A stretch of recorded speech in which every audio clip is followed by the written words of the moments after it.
الخطاب رضي الله عنه Umar ibn Hattab radiyallahu anhu халиф болып тұрған кезінде Хайбарға жол тартады. trees even to this day. And so he went to this area. Хайбар деген жері семіз пальмалары, жана башка ар кыл өсүмдүктөр, дарактар көп өскөн чөркөмеле. Мына азырга чейин ал аймак жашыл гүлдарлуу бактарагы көп жер экенин көрөбүз. Ошентип Умар ибн ал-Хаттаб ал аймакка күндүз сапар алган экен. Акактаткан күндүн ысыгынан көлөкөлөө ниетинде пальма дарактарынын биринин түбүнө келип олтуруп, бир аз уктап чырметип алайын деп жата кетет. Эми элестетип атасыңарбы, момундардын амири, халиф дарактын түбүнө жата турайын деп үргүлөп атат. Ошентип көзү илинип бир аз уктап кеткенде, анын жанынан бир аял өтүп баратып, дарактын түбүндө үргүлөп аткан Умар ибн ал-Хаттабты көрөт. Бирок анын халиф экенин деле билбейт. Аялага жакындап барып, буттарынан түртүп ойготууга аракет кылат. Умар ойгонуп, астында турган аялды көрүп, "Эмне болуп кетти? Эмне калайсың, о Алланын кулу?" деп сурайт. Ошондо аял, "Мен ушунча жашка келип көп адамды көрдүм, бирок ошолордун арасынан сенин жүзүңдөн кандайдыр бир жакшылыктын жишанасын көрдүм" дейт. Карагылачы, Умар ибн ал-Хаттаб ойгоо эмес, уктап атканда анын жүзүнөн жакшылыкты байкаптыр. Байкап калып анан жанына басып барып ойготуп, "Сенин жүзүңдөн кандайдыр жакшылыктын жишанасын сездим" деп атпайбы? Бирок ал аял астындагы киши момундардын амири Умар ибн ал-Хаттаб экенин деле билбей мынтип айтат. Былтыр момундардын башчысы Умар Мухаммад ибн Маслама деген кишини эл арасынан байларга барып зекет төлөтүп, муктаждарга аны таратып бергениң деп жөнөткөн экен. Бирок ал мага зекеттин эсебинен эчтеке деле бербеди. А мен болсо жетим балдарымды багып, жашоомдо кыйналып жүрөм дейт. Анан кебин улай, угушумча момундардын амири Умар байлардан зекет чогулт деп дагы эле ошол Мухаммад ибн Масламаны жиберген атыптыр. А киши дагы эле былтыркыдай кылып мага зекеттен түшкөн акчадан эчтеке бербейт го деп турам, дейт аял. Бул аял Умардын жүзүнөн жакшылыктын белгисин көрүп айтып атат да ушунун баарын. Анан аял Умар радиаллаху анхуга, "Сен мени менен кошо Мухаммад ибн Масламага барып, эмки жылы зекет чогултканда мени унутуп койбосун айтып кое аласыңбы?" деп өтүнөт. Аялдын сөзүнүн баарын Умар ибн Хаттаб кунт коюп угат. Анан жанында Ярка аттуу кулу да бар эле. Ага Умар баргындагы Мухаммад ибн Масламага барып, бул жака аны чакырып келген дейт, Яркага. Аял бул көрүнүштү карап таң кала, "Мен мынтип деле суранга жок элем. Мен болгону сен мени менен чогуу Масламага барууңду каалагам" дейт. Ырасында эле кай бир кишиден бирдеме керек болсо, демейде биз өзүбүз ага барабыз да турабы? Ал мага келсин дебейбиз да. Анан калса ал кишибиз жөн жай эмес, өтө олуттуу киши болуп атса. Мына ошон үчүн аял ыңгайсызданып, "Жок, биз өзүбүз эле ага барайлычы. Ошентсек туура болот" дейт. Аны уккан Умар ибн ал-Хаттаб, "Макул, ал келбесе, анда экөөбүз ага чогуу баралы" деп аялдын айтканына көнөт. Ал эми Умардын жиберген кулу Мухаммад ибн Масламага келип жолугаттагы момундардын амири Умар сизди келсин деп чакырып атат дейт.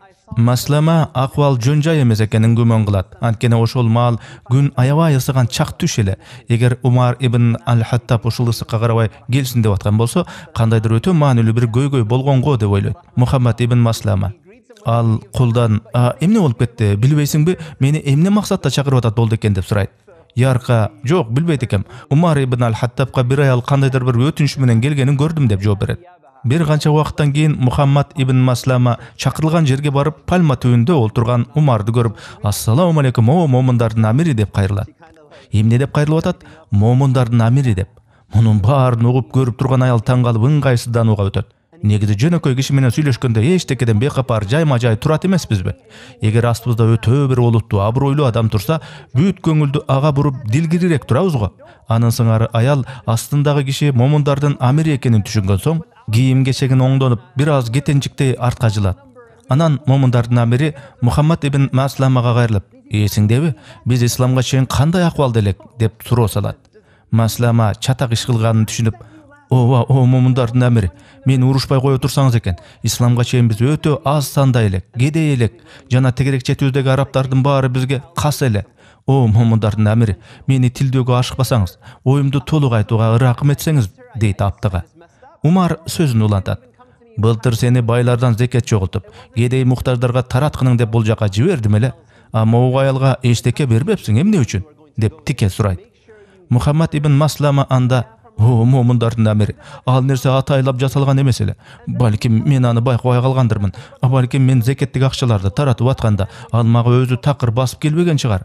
Мен атайлап кылган иш эмес бул" деп ыңгайсызданат. Умар ибн аль-Хаттаб радиаллаху анху келерки жылы зекет чогултканда бул аялга ушул жылдын жана былтыркы жылдын зекет акчасын кошуп бересиң деген талабын айтат Маслемага. Анан аялга кайрылып, үйүңө бара бер. Мен сага артыңдан керектүү оокаттарды жана акчаны бердиртип жиберем деп жылуу узатып коет.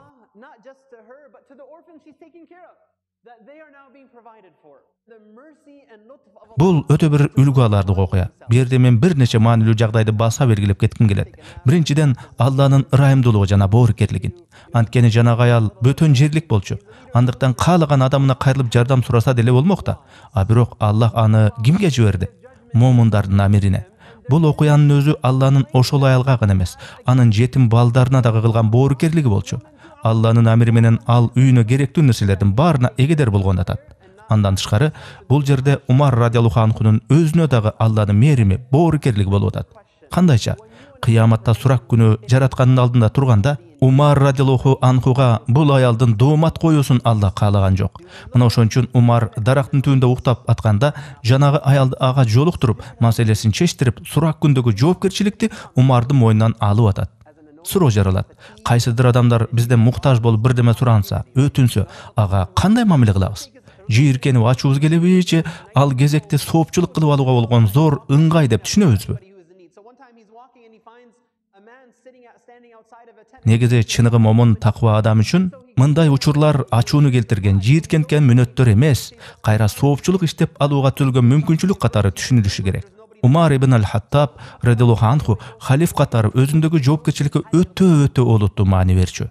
Билесиңерби, ал түнкүсүн калааны кыдырып, жардамга муктаж, кедей, карып мискин адам жок бекен деп издешчү дешет.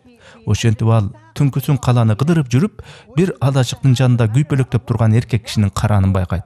Алачыкка жакыныраак барса, ичкериден аялдын кыйналган кыйкырыгы угулат. Бул көрүнүш жөн жай эмес экенин боолгоп, эркектен эмне болуп атканын сурайт. Анда эркек аргасы түгөнүп, жубайым толготуп атат. Анын жанында каралашчу, жардам кылчу эч бир аял жок деп жалдырайт. Умар ибн аль-Хаттаб муну угаары менен жубайы Умму Кулсум бинт Алиге карай шаша-буша аттап жөнөйт. Ал аял Али ибн Абу Талиб радиаллаху анхунун кызы болчу. Умар ага эмне деп кайрылганда маани берсеңер. Аллах сага бергени жаткан сыйлыкты алгың келбейби? Аллах сага сооп ишти кылуу мүмкүнчүлүгүн берип атат, дейт Умар аялына. Аялы таңгала эмне болуп кетти деп сурайт. Умар радиаллаху анху алачыкта көргөнүн бүт баарын айтар менен аялы дароо Умар менен кошо баягы алачыкка жетип барып, дароо алачыктын ичине кирип, аялга көмөктөшө баштайт. Умар радиаллаху анху болсо үйдөн азык түлүк алып алган болчу.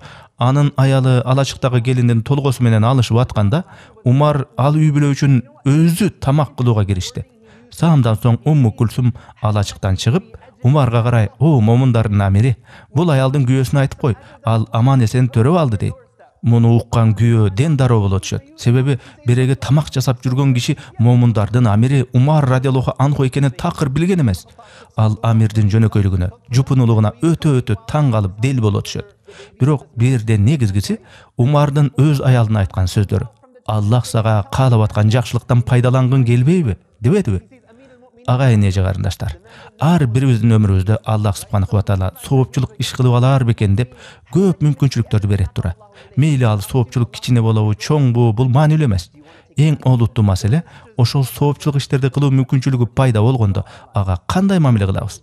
Мага соопчулук иштеп алууга, Алланын сыйлыгына ээ болууга, айрым күнөө иштерибиз үчүн Аллахтын кечиримине жетишүүгө сонун мүмкүнчүлүк келди деп кабыл алабызбы? Анткени башкаларга жардам колун сунганыбызда гана Аллах субханаху ва таала бизге дагы жардамын берет эмеспи? Же соопчулук кылуу шарты келип калса, андан жип кирип качып турабызбы? Аллах баарыбызга жардам кылсын. Ошондой эле адамдарга пайда келтирген инсандардан кылсын баарыбызды. Амин. That we are most beneficial to people and those around us. Allahumma amin. Биздин мына ушул мээнеттердин баарында сиздердин мээнет дагы бар. Анткени бул видео котормолор сиздер ак мээнет менен адал иштеп таап анан бизге которуп аткан акчалардын жардамы менен чыгып атат. Бул видеолордогу жакшылыкка, исламга чакыруулар канчалык элге жайылган сайын, ошол видеолорго элдер рахмат деп айткан сайын, демөөрчү болуп биздин каналга акча которгон сиздерде дагы, бул видеолорду кыргызчалап мээнет кылган бизде дагы элге пайдалуу, жаратканга жаккан бир жакшы иштерге себепчи болуп атам го деген жылуу үмүт пайда болууда. Оорчулук келбесе видеолорду бөлүшүңүздөр, каналга катталыңыздар. Мындан тышкары Telegram каналыбыз дагы бар. Ага дагы катталып, диний видеолорду көрсөңүздөр болот. Каналыбызга мындан да көбүрөөк тасмалар которулушун кааласаңар, мээнетибизди мындан ары да колдонуп каалоочулар болсо, экрандагы номерларга акча которсоңуздар болот.